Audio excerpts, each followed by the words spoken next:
Ya, kita sering bertatap muka dengan masyarakat. Dulu saya tuh ketua komisi 2 yang komisi air mata dipanggilnya gitu ya. Waduh. Ya karena apa? Tetapi sebagai manusia yang memang ini apalagi memerintah masyarakat pasti ada. Dan misalnya di pemerintahan sekarang juga kan ada riak-riak protes. Misalnya jalan belum dibenerin, itu banyak. Dan tahun 2024 ini Pak Haji rencananya insya Allah mau ke DPRD Provinsi. Nah, di DPRD Cilegon ini PR yang pengen Pak Haji selesaikan itu apa? Yang sekarang belum selesai dan ingin diselesaikan. Saya pengen gini, Mas Deng ya. Cilegon ini kan memang kecil, tapi juga ada problem.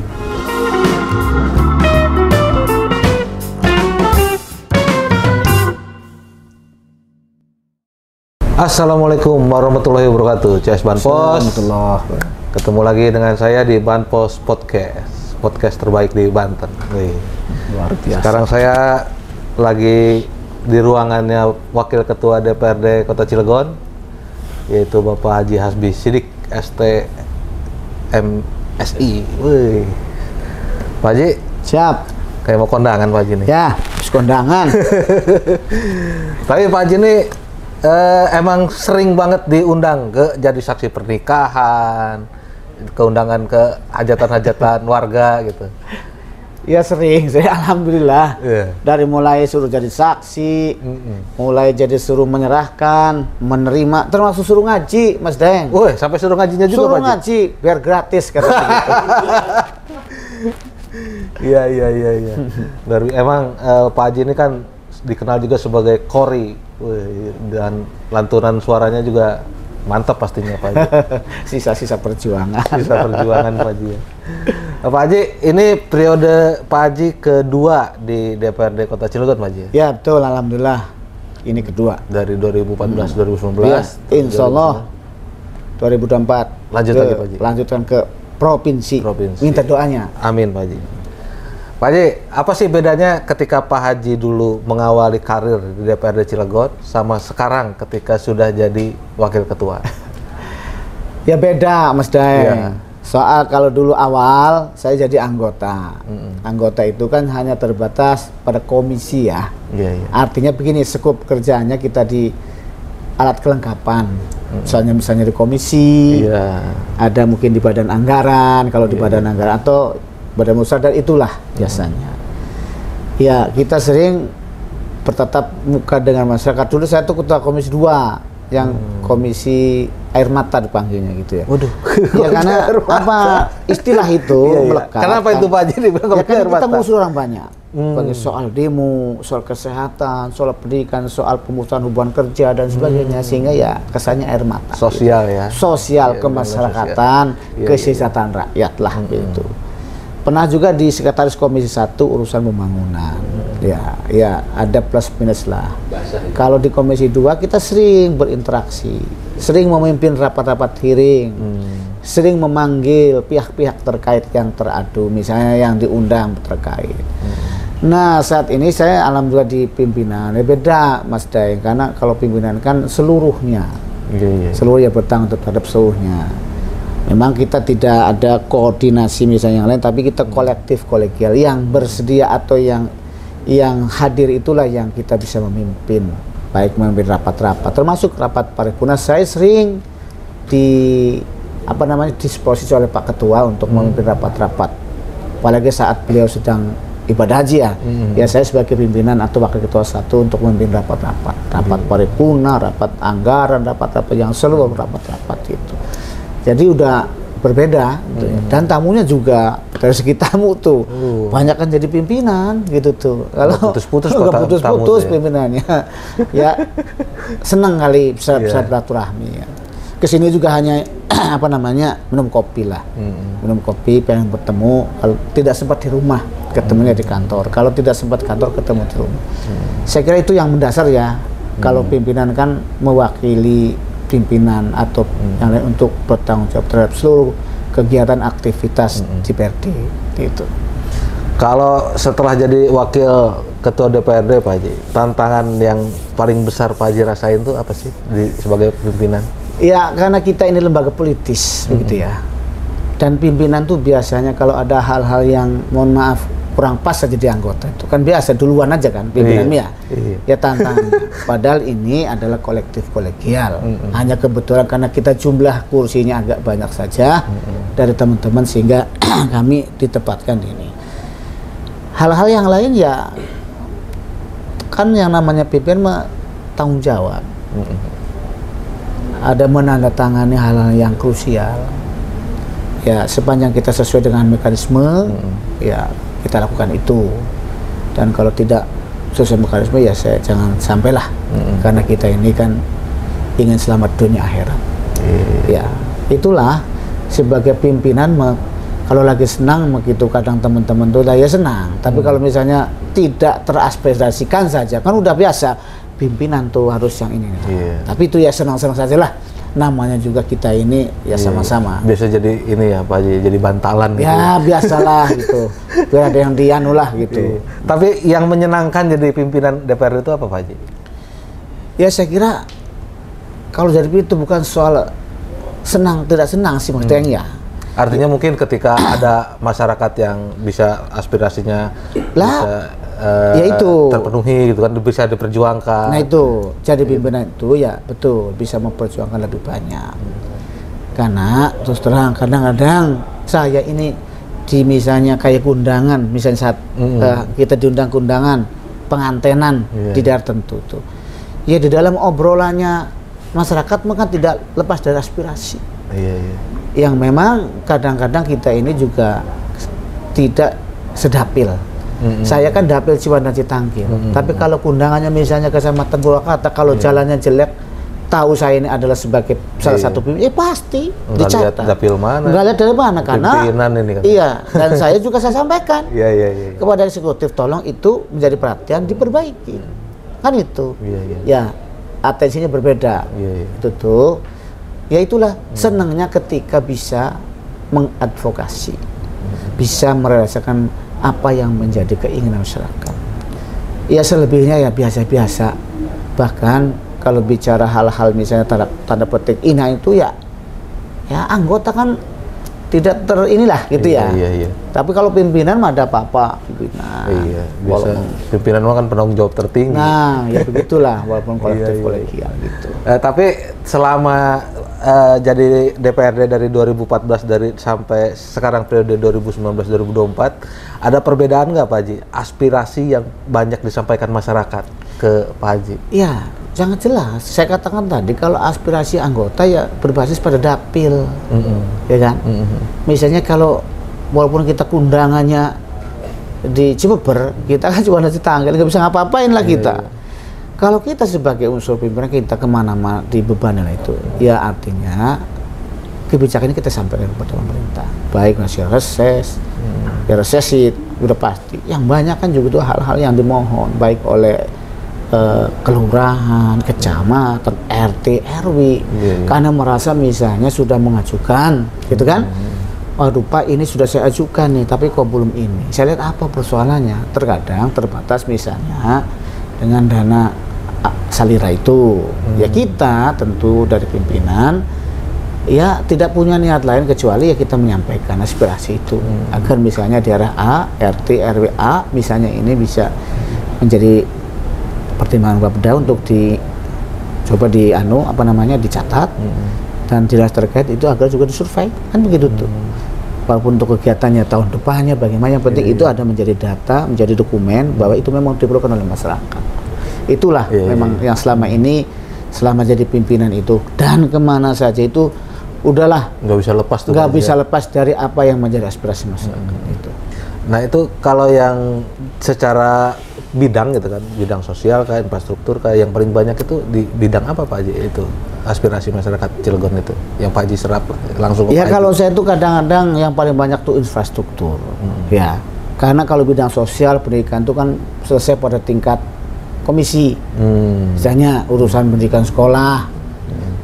Tapi kadang-kadang urusan infrastrukturnya juga ya mampir dulu di komisi masing-masing bidangnya.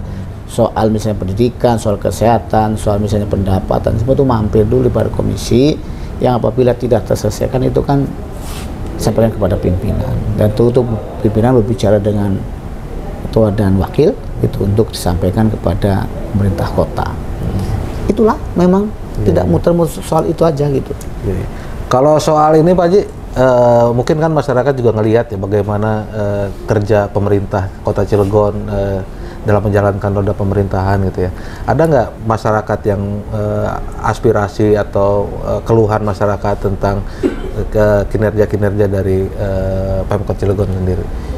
Ya saya kira kalau ada tuh pasti ada lah. Saya kira sebagai manusia, kecuali Nabi Muhammad SAW kan yang tidak pernah salah.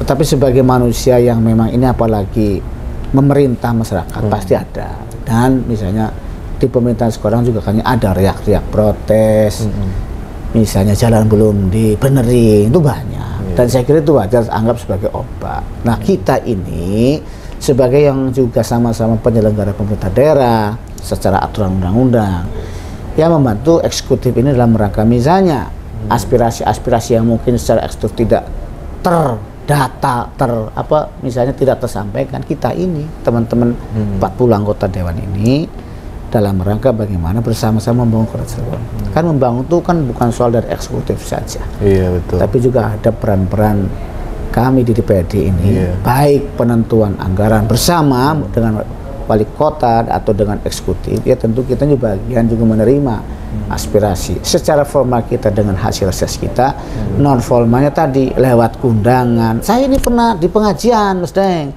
ditegur sama Pak Kiai. Oh kenapa Pak Haji?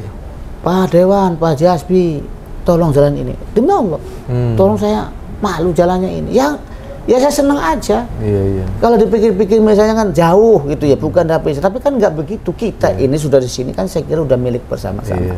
Namanya juga pimpinan. Dan masyarakat juga mempercayai Pak Haji kan. Kira-kira namanya juga pimpinan, misalnya yang bersama teman-teman dari lembaga, dari parpol yang ada di sini, yang tentu konstituennya juga masing-masing ada di wilayah Kota Cilegon ini. Saya pernah diingetin sama Kiai itu, dia ngomongin, tolong Pak Dewan jalan ini. Ya kebetulan kayak saya yang diundang, ya maksudnya bukan siapa, kan ke saya pastinya. Siapa Kiai, saya catat, saya telepon PU, lalu saya jalan. Tolong jalan ini, saya ditegur sama Pak Kiai, saya bilang, saya lagi undangan, bukan undangan, lagi menghadiri muharaman, nggak bilang begitu. Ada maulid, semua. Tolong. Nah, itulah gitu ya. Dan lagi-lagi ya itulah indahnya kita diingatkan oleh masyarakat termasuk para kiai untuk bisa berkinerja baik. Bagaimana berkinerja baik? Saya kira secara formal kita bagaimana dewan itu bisa membantu mencerahkan kehidupan atau pembangunan Kota Cilegon ini melalui peran-peran yang sudah menjadi ketentuan gitu ya. Yang 3 itu bagaimana anggaran, bagaimana peraturan daerah, bagaimana kita sebagai mengawasi. Ya tadi itu yang non formal novelnya kita menerima aspirasi dari berbagai. Yang sering itu Mas Deng, ya RT RW datang ke sini tuh. Dalam rangka Pak, dari keluaran Pak, mohon ini Pak. Ya udah paham aja. Kita kan tugasnya nyampaikan doang, urusan-urusan ngolah, bukan eksekutif. Mau ini menjadi adonan dodol merah, misalnya gitu ya, apa gitulah, donat yang penting kita sudah ulek dulu, sampaikan keluarnya apa, bagaimana anggarannya, tersediakah atau di regulerkah atau di perubahankah atau misalnya ditunda tahun depan kah. Yang penting dokumentasi pembangunan ini harus ada dulu gitu. Tanggung jawabannya juga jelas. Tapi Pak Haji, kalau dari pengalaman Pak Haji ini selama menyerap aspirasi lalu menyampaikan, kan kata Pak Haji tadi pembangunan ini kan nggak mungkin DPRD cuma mengusulkan aja gitu kan, dan menyerap aspirasi masyarakat. Nah, respon dari pemerintah sendiri dalam menerima aspirasi-aspirasi itu menurut Pak Haji kayak gimana tuh? Ya memang harus kan bersama-sama. Kita ini yang disebut pemerintahan daerah itu wali kota bersama DPRD. Artinya kita tidak saling membawahi. Saya bukan bawahan wali kota bukan bawahan DPRD, tapi sejajar bermitra. Ya tentu terhadap konsep itu kita, Mas Dayang, kan harus diingat.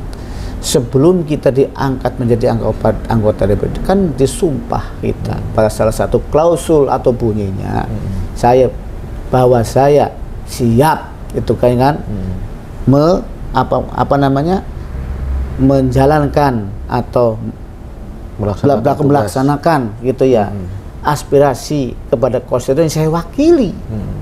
Itu kan sebuah namanya sumpah kita sebagai DPRD. Maka ketika ada misalnya pembangunan di bagian tidak eksklusif, itu kan sesuatu yang saya kira menurut baik. Bahwa dari ada musrembang, dari usulan-usulan kan dari bawah begitu. Musrembang musrembang lingkungan, kelurahan, kecamatan sampai badan kota. Ada yang misalnya langsung dari eksekutif program yang janji-janji politik kepala daerah terpilih. Nah, kita perannya adalah yang namanya politik ini adalah aspirasi yang memang yang kita wakili. Pada saat itu saya kira kolaborasi 3 komponen ini kalau kita jalankan dengan baik, saya kira itulah yang disebut dengan pembangunan yang sesungguhnya. Gitu. Nah, dalam prakteknya kan kayak sekarang aja kan banyak minum dulu kopinya. Siap, jangan Haji. ini dulu. Bismillahirrahmanirrahim. Bismillah. Kopi Ces Bantos. Ngopi di ruang wakil ketua dewan. Wih, kopinya enak lagi Pak Haji. Mantap. Aduh, saya mau nanya apa lagi tadi? Ini Pak Haji, walaupun Dewan bekerja maksimal menyerap aspirasi, tapi kan Dewan juga punya hak untuk melakukan pengawasan kan. Nah, sementara ini di masyarakat kan banyaklah keluhan-keluhan soal reformasi birokrasi, soal infrastruktur gitu kan. Nah, menurut Pak Haji, apa yang salah atau apa yang kurang dari Pemkot Cilegon ini sehingga permasalahan-permasalahan itu masih ada dari zaman dulu itu Pak Haji? Ya, betul. Itu kan kalaupun misalnya pertama gini aja dulu, sebelum misalnya ke yang lain maksud saya ini kan bersama dengan wali kota satu partai. Iya betul. Ya bahkan bukan berarti kita itu misalnya dengan satu partai kita tidak mengingatkan. Ya harus diingatkan. Terhadap misalnya reformasi birokrasi, bagaimana sih respon birokrasi terhadap bagaimana aspirasi? Ya, itu perlu. Iya. Karena jangan-jangan wali kota sudah mendelegasikan nanti apa namanya OPD-nya lambat. Apa? Ini kita ingatkan bahwa saudara punya OPD ini itu harus respon karena menyangkut kepada kredibilitas, loyal, loyal, menyangkut juga kepada kredibilitas kepada saudara pimpinan kepala daerah. Apa yang menjadi lambat misalnya, itu kita suarakan Mas. Itu lebih demen kita karena itu kan dalam agama nahi mungkar, ngingetin. Kan masalahnya kita sudah bahas anggaran, programnya ada, anggaran sudah ditetapkan, kan tinggal pelaksanaan. Apa kendalanya misalnya? Ya itu yang kita soroti. Karena ini kan juga salah satu menyangkut aspirasi masyarakat. Kadang-kadang anggota dewan itu yang sewot-sewot, ya betul. Karena merasa sudah anggaran sudah ditentukan, begitu ya. Kegiatan memang sudah terdokumentasi dengan baik, dengan sudah aturan. Kok belum aja? Ya mungkin bagi OPD punya alasan tersendiri. Nah, titik temu itulah kita untuk sampaikan, jangan sampai terjadi silpa. Ya, apalagi Mas, yang soal birokrasi, soal keluhan-keluhan, ya betul. Ya pasti kita ini, tadi kita sebagai mitra ya kita bukan berarti kita ini tidak mengingatkan, jangan nanti manusia itu kalau tidak diangkat, diingatkan tuh salah. Ada yang kesasar. Uang diingatkan aja kadang-kadang tetap masih ada lupanya manusia, makan begitu. Maka penting bagi kita, saya kira check and balancing pada pemerintah dengan DPRD itu ya saling aja. Yang penting jadi eksekutifnya jangan baperan, gitu kan ya. Yang dua mau ngomong sewot, jangan begitu. Termasuk juga DPRD, mentang-mentang nggak saling gitu, tapi saling melengkapi. Bahwa kita tidak ada saling membawa. Membangun itu saya kira perlu koordinasi. Kalau ada hal-hal yang birokrasi misalnya lambat, itu menjadi bagian penting untuk dikoreksi bersama-sama. Nah kalau Pak Haji ngelihat, kata Pak Haji tadi kan wali kota sekarang nih satu partai dengan Pak Haji ya. Perubahan-perubahan apa sih yang sudah dilakukan? Dilihat dari sudut pandang Pak Haji sebagai DPRD ya? Sangat banyak Mas Daya. Sekarang programnya misalnya beasiswa full sarjana. Beasiswa. Ini kan soal bagaimana meningkatkan kualitas SDM PM kita. Iya. Ya, dulu tidak ada. Apakah dulu jelek? Oh tidak. Namanya juga program. Apakah ini bagus? Ya tentu bagus karena banyak menolong mahasiswa-mahasiswa yang kurang mampu. Ya anak-anak yang orang tua yang kurang, yang lulusan SMA, madrasah aliyah dan sebagainya untuk bisa meningkatkan. Dan ini memang tidak seperti makan cabai. Iya. Karena ini bagaimana? Ini bukan pencitraan. Ini program investasi. Investasi bagaimana meningkatkan sumber daya Kota Cilegon. Saya kira luar biasa, harus diakui. Karena mungkin di daerah lain tidak ada. Iya. Sehingga beliau dapat penghargaan itu, saya kira ya kita harus dukung. Karena ini kaitannya dengan meningkatkan SDM. Soal tadi misalnya kesehatan, ya harus diakui sekarang. Dulu KTP nggak berlaku. Iya, Kalau Mas Dayang orang Cilegon, dibuktikan saja. Berobat Punya KTP itu KTP saja sudah. Iya. Dan baru saja yang ada keluarga kakak dari teman saya kemarin meninggal dunia. Dia ICU itu ya pakai KTP doang. Itu kan suatu perubahan. Apakah dulu jelek? Oh tidak. Cuma ini meningkatkan yang dulu kan begitu. Soal misalnya yang lain-lain, ya samalah, banyak perubahan, tetapi saling melengkapi menurut saya. Wali kota yang lama pemimpin itu juga baik, dilengkapi dengan sekarang. Sekarang yang jelek misalnya dilengkapi yang dulu kan gitu. Saya kira gitulah. Jadi memandang persoalan itu ya jangan jeleknya saja. Manusia itu siapa sih yang akan bagus semua? Siapa juga yang jelek semua? Tapi upaya ikhtiar pemerintah sekarang dalam rangka meningkatkan misalnya program dasar pemerintah, soal pendidikan, soal kesehatan, soal misalnya yang lain, itu saya kira luar biasa. Dan itu harus kita dukung, saudara. Dukung, Pak ya. Oh iya. Tapi kalau ngelihat ininya sekarang yang perlu lebih ditingkatkan dengan tadi pendidikan sudah ya, kesehatan gitu kan. Nah, yang menurut Pak Haji yang perlu ditingkatkan sekarang di program-program pemerintah terutama itu apa, Pak Haji? Ya kalau perlu ditingkatkan, saya kira semua juga perlu ditingkatkan lah. Ya. Bagaimana misalnya sekarang betul reformasi birokrasi, bagaimana percepatan pelayanan kepada masyarakat perlu juga ditingkatkan. Terus bagaimana misalnya respon UPD terhadap aspirasi masyarakat, saya kira ditingkatkan. Bagaimana juga pola komunikasi antara pimpinan dan bawahan di tingkat eksekutif ini juga menjadi bagian penting dari bagaimana proses pembangunan Cilegon. Saya kira hal-hal yang salah satu contoh itu ya perlu ditingkatkan. Kita tidak boleh menutup-nutup misalnya. Apakah sekarang tidak ada komunikasi? Ada komunikasi, kan begitu. Tapi komunikasi yang bagaimana, kan begitu. Terus komunikasi yang searah, yang sepemahaman sehingga respon positif terhadap bagaimana jalannya pemerintahan Kota Cilegon. Saya kira banyak mesti. Kita harus ditingkatkan. Yang bagus ya kita ini, yang belum misalnya ada misalnya usaha tenaga kerja, ya kan kita punya argumentasi pemerintah. Bahwa itu sudah dilakukan. Kalau soal ada kekurangan, ya saya kira tidak di Kota Cilegon saja kan ya. Cuma karena ini bicaranya politik, kadang dibesar-besarkan kan begitu. Betul. Tapi menurut substansi saya, pemerintah melakukan ikhtiar itu, Pemkot Cilegon melakukan ikhtiar itu, dan saya tahu bagaimana pemerintah Kota Cilegon ini ya konsisten bekerja untuk bagaimana melayani masyarakat siang dan malam.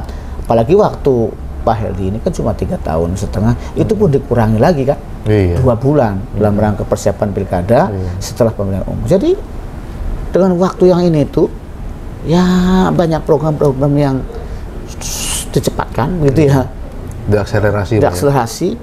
Kadang ya karena waktunya yang tidak ini kan anggarannya hilang berapa itu kan ya. Ya saya sih melihat proporsional saja, bukan berarti sekarang bagus. Dulu saya tidak pernah melihat itu, karena saya mengalami bagaimana dengan pemerintah dari dulu. Ya, saya juga banyak menyumbang pemikiran bagaimana pemerintah dari dulu. Saya juga banyak bagaimana menyumbang bagaimana aspirasi tentang di itu ya saya sampaikan. Dan no problem bagi saya. Artinya selama pemerintah tetap bekerja, dan DPRD tetap bisa saya kira gitu, menjadi mitra yang baik, semuanya bisa berjalan. Kalau soal plus minus di mana-mana itu juga sama. Tinggal orang tuh banyak plusnya apa banyak minusnya. Kan itu tinggal sisi dua mata uang yang melihatnya begitulah. Kalau orang yang lagi tidak berkuasa mah minus semua, begitu kan? Ya, atau sebaliknya orang yang sedang berkuasa mah plus semua. Tapi saya yang posisi sebagai wakil rakyat yang melihatnya ya biasa, ada plusnya, ada minusnya. Dulu juga sama, ada plus minus, ada minusnya. Yang penting kita bagaimana menempatkan persoalan itu pada tempatnya. Nah, kalau dari segi reformasi birokrasi, Pak Haji, menurut Pak Haji yang menjadi PR paling besar buat Pemkot Cilegon itu sekarang apa? Ya begini, saya harus akui ini bagaimana menempatkan orang, ya personil ini apa namanya sesuai dengan kompetensi yang ini. Karena ini kan juga menyangkut misalnya bagaimana percepatan pembangunan, bagaimana apa namanya akselerasi pembangunan dari cepat. Ya, ini kan memang tidak wilayah kami gitu ya, wilayahnya eksekutif. Cuma bagi kami yang dari eksekutif ini, pengennya kita itu lebih cepat lah begitu ya. Kayak soal misalnya kemarin open bidding, terlalu lama. Kita kan ngomong, saya ini kan juga orangnya wali kota, orang Gerindra, orang DPR. Tapi saya ngomong, jangan terlalu lama urusan begini. Kenapa saya punya alasan? Karena kalau kelamaan berefek pada bagaimana ini program-program yang sudah direncanakan. Eksekutif punya alasan, tapi yang logis saya bilang itu. Karena ini kan menyangkut. Sudah ditetapkan, itu banyak dia cepat kan membantu juga pada program pemerintah. Hal-hal yang demikian salah satunya saya kira menjadi PR. PR lah, kita harus akui lah. Saya tidak menafikan soal-soal ini kan. Toh kita juga kalau begitu sebagai manusia biasa saya kira yang wajar, yang penting kan jangan disengaja yang apa-apalah sehingga proses ini. Mana saya tahu mungkin banyak aturan-aturan, namanya juga pemerintahan kan, belum selesai aturan keluar lagi kan begitu. Yang baru ya. Wah yang baru belum ini baru lagi lah begitu. Nggak selesai.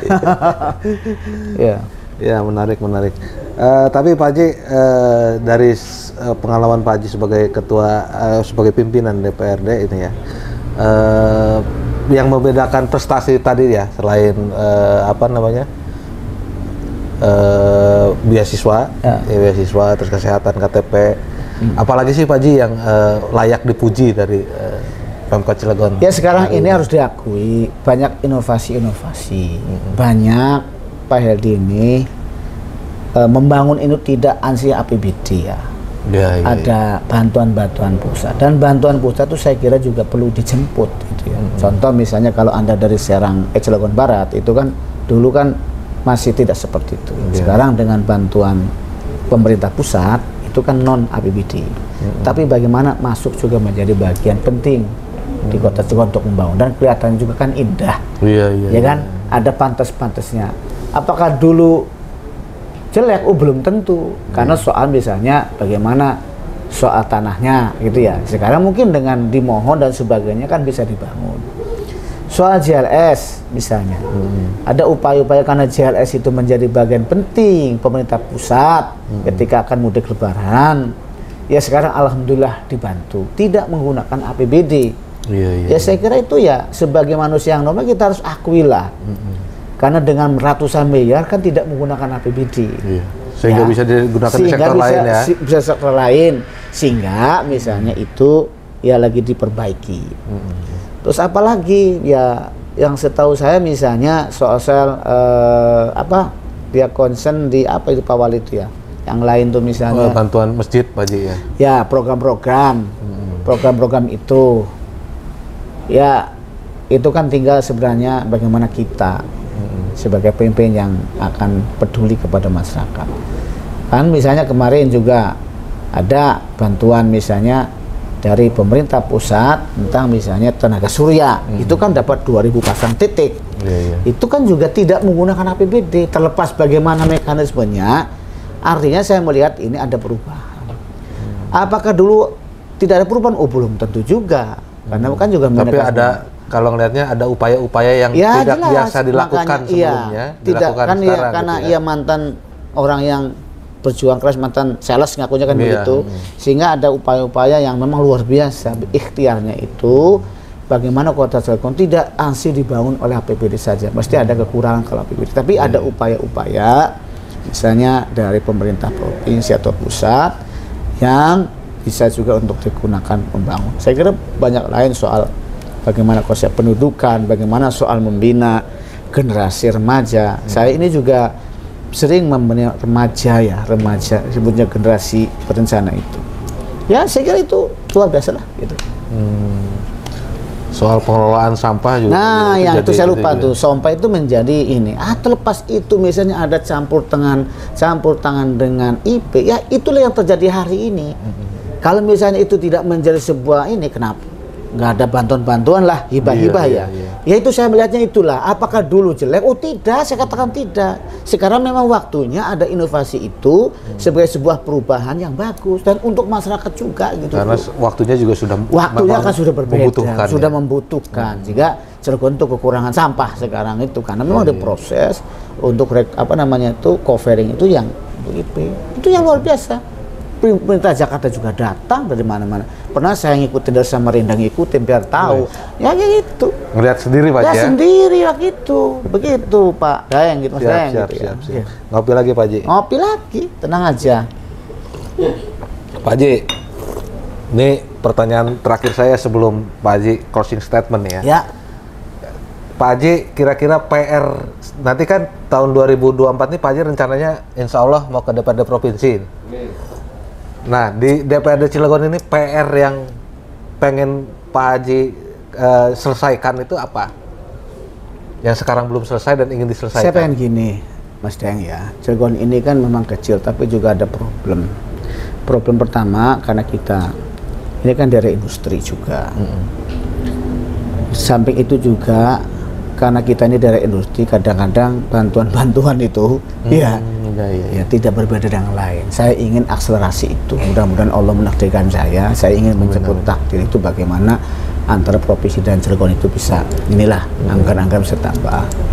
Satu sisi juga di daerah pegunungan itu sampai saya ini kan siang musim panas nih ya. Terus di Beraksana itu kan kekurangan air. Saya pengen tuh pemerintah provinsi itu atau pusat itu provinsi khususnya ya, bisa membuat proyek gitu ya, supaya kita tuh bagaimana saudara-saudara kita yang ada itu menjaga ketersediaan air wajah. Kasihan saya.